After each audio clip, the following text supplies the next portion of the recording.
Yes. I have a handful of questions from call participants to ask you. The first few are in relation to funding of the scheme. Is the scheme funded by a specific grant from the UK Treasury or simply as part of the overall health budget? It's funded through the Northern Ireland block, which is the distribution to Northern Ireland for all of Northern Ireland's public expenditure, which occurs every year. That money goes to the Department of Finance, and the Department of Health puts down its bids as I described earlier. So the funding we need for this scheme would go in as an inescapable bid if it's already committed, and the budgets are distributed then around departments, and then the funding is provided to BSO out of the Department of Health's budget.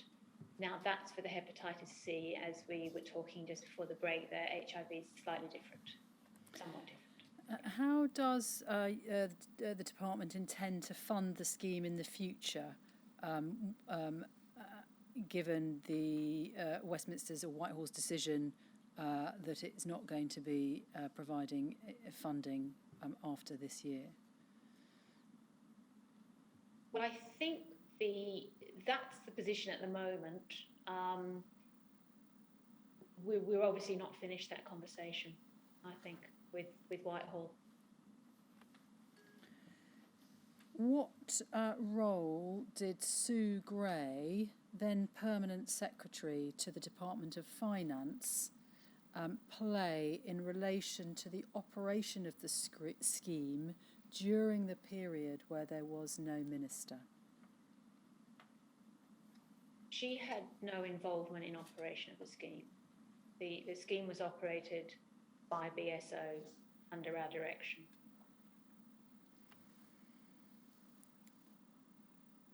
What proportion of beneficiaries receive discretionary grant payments? I think your evidence was to the effect that there are now no longer any income top-up payments, and you told us that there were very low numbers for for discretionary one-off grant payments. Are you able to give us an indication of what sort of numbers we're talking for the discretionary one-off grants? Yeah, of the years that you showed us before on the percentage of success was in one of my witness statements, I think the second witness statement. I asked for the numbers of individual applications that made up that percentage, and in all but one case it was less than 10, and in one it was 11. In 1 year there was 11, but from memory, I know they were less than 10, more in this sort of range of 6, so quite low numbers.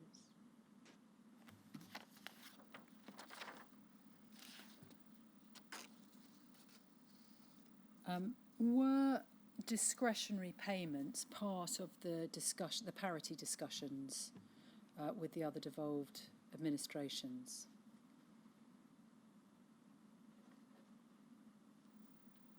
They were part of the generality, yes, because we all at various times provided our financial information on what we were paying against each of the categories of payment. So I can't recall exactly how those discretionary payments were discussed. And again, it was my team who were mostly in those discussions, not myself. But we were certainly looking at the totality of the financial support. And so discretionary payments are part of that. But is it right to understand that there's been no decision that there should be parity about discretionary payments across the devolved across the scheme? Sorry.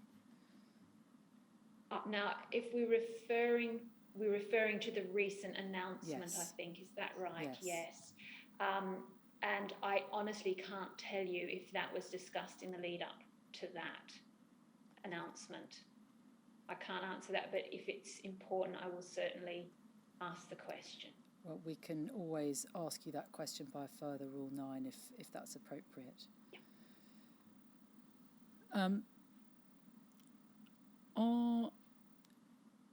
Are members of the bereaved community who do not get regular payments, so for example, children who have lost parents or parents who have lost children, are they able to make applications for discretionary one-off grants?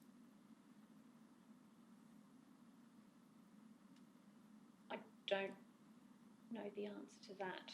I think it's only the infected or partners and spouses bereaved, but I'd have to come back to you on that. Okay. Yeah, Again, that's something we can follow up that with a further Rule 9. Those were the questions that I was going to ask from the call participants. I've just two or three questions for you. The first is this: when, or rather, let me change it. What's the timetable for completing phase 2? Well, that's a good question, because it's a growing list of needs that for us to look at. We certainly are going to be working at it as fast as we can in the order of greatest impact, I think I could say. And we've already talked about how we need to get on quickly with the enhanced payments for hepatitis C stage 1. And beyond that, I can't give you a specific timetable, but it is quite a long list. I've seen the work list. We've got a lot of things to look at, and we're going to be needing to sketch out how long that's going to take. I fully accept, and I can't give you the answer right now. So it follows, does it, that you haven't as yet got a target date? Well, as I say, there's a very long list of tasks for us, of areas to look at. We've touched on many of them today, this afternoon. So you can probably gather from what I've said that there's a lot of work in those things, and they won't all be done at once. Some will have to be delayed until we can work through the most urgent, relating to the recent announcements, and that would have the biggest impact. And that one, I think, I was asked earlier, how long is that going to take, the enhanced payments work?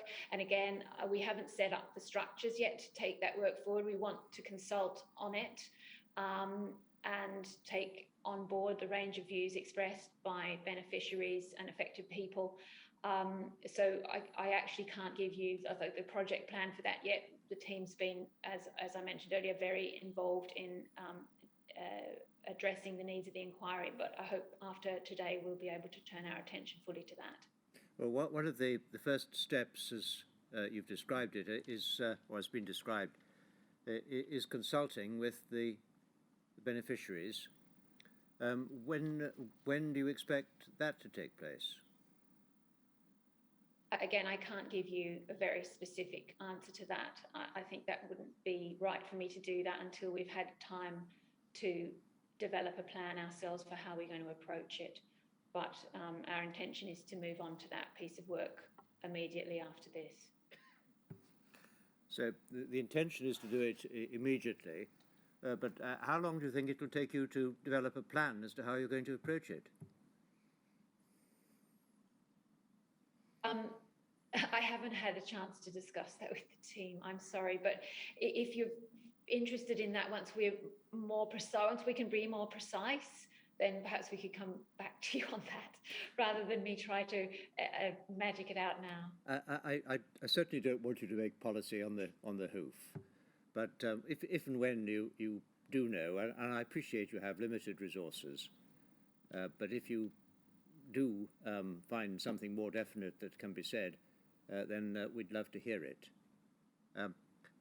The second question was that earlier in your evidence this afternoon, you said that it wasn't ideal to follow the English guidelines about making discretionary payments.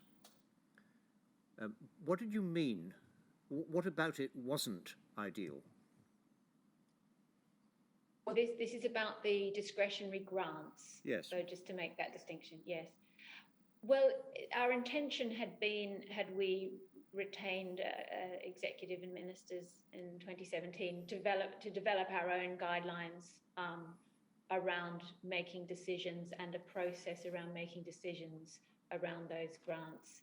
And we weren't able to do that for the reasons that we've covered. We often, though, I would say, in a small administration such as ours, turn to resources from other administrations who are more greatly, for obvious reasons, resourced. So I know for sure we would have been looking at guidance that was used in other places, including the English guidance, in developing our own policy. In the absence of our own policy, we applied the guidance that England had developed in a systematic way. And, you know, I say it's not ideal because we'd always rather have had a Northern Ireland policy agreed by Northern Ireland ministers. So the question about what is ideal is not necessarily a question of what the result would be, but it's more about the question of the process. That is, that it's ideal for Northern Ireland to have a Northern Irish process. Is that the point? That's right, yes. It's always preferable for us to have had an opportunity to develop our approach and put it to ministers for agreement before we use it. And as I've referred to, we often do draw on resources from other administrations because we are so small. Trying to replicate everything that Whitehall departments do is actually impossible. So we often do draw on other resources, and that the English guidance which we've been using would have been a key resource for us to look at in developing our own approach in any case, and it's still a job on our list for phase 2 to do just that. Now, the last question, you may not be able to help with this, but if you can, please do. The payments which are made annually to beneficiaries, am I right in thinking they're not made in one lump sum? They're made, what, month by month or week by week? They're made either monthly or quarterly, depending on the preference of the recipient. Yeah. So yes, I've said annual, I call them annual shorthand, but actually they're not paid in one sum once a year, they're paid in instalments. Yeah. So it may be that on occasion, as we've heard in looking at the Alliance House organisations, a beneficiary might benefit from having an advance on the payments that he or she has yet to receive, but is, so long as they survive, is guaranteed to have that year. Is there any mechanism by which a loan, an advance in that sense, can be made or not? I'm not aware of that type of arrangement. It's not contained within our SLA, but to be absolutely sure, I'd have to direct that question to BSO, who administer the scheme. Very well. That's all that I have to ask. Thank you very much. Okay. Ms. Redmond, would you like to add anything to your evidence? I was just going to make a few closing remarks, really, rather add to evidence as such. I just want to say I am grateful for the opportunity to participate in the inquiry. Despite the demands of the pandemic, which have been pretty intense on my directorate this past approaching 18 months, I did ring fence resource in my team throughout last year and this year, so that to ensure that we really could continue to fully engage with the inquiry, because we recognise its value and importance, and also to support Minister Swan in the review and reform of the Northern Ireland scheme. And what we've found is that the inquiry has definitely provided us with an opportunity to consider how we further improve our scheme and best meet the needs of beneficiaries. We've learnt from what we're hearing, taking on board as we go and feeding into phase 2 of our review, and we'll be ready to look at the recommendations and take forward what work is necessary in response to that in due course when you've completed your work. So thank you very much. Well, you've thanked us. It's our turn to thank you for giving up your time. I know we've asked you to come, but you've come. And you've prepared what you've had to say with the benefit of a small team, and it's taken you some time. You've given us a very considerable amount of detail, for which I'm grateful. And thank you for that. And there are one or two questions which you can't answer and may be able to find out from somebody else we'll hear about in due course, I have no doubt. So thank you very much once again. Okay, thank you. Tomorrow? Tomorrow, yes, tomorrow we have Mr Gething, the Minister for Health and Social Services in Wales at 10 o'clock, and then after that we have Mrs Ramsey, the Director of Planning, Performance and Informatics for NHS Wales Shared Services Partnership. Yes, so Wales tomorrow, 10 o'clock. Thank you very much.